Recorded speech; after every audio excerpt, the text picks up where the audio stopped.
Barca am prăștiat. Băi, nu să luați cu joaca, băi, nebun, la ce faceți?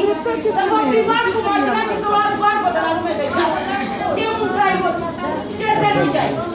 Odată, Ăla e serviciu, uitați să plece cu sarsanani și cu cașcaval. Nu mai se poate acum, nu mai se poate, nu mai merge brânzeala, asta e.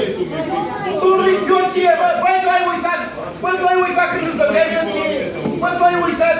Marta n-avea cum să-ți merg la tine, băi, nebunule, altfel n-avea cum să-ți merg la tine dacă nu stătea. Le ia înapoi. cheamă primar, vreau să vină primar, ai putea de la pușcărie, pe mine dea și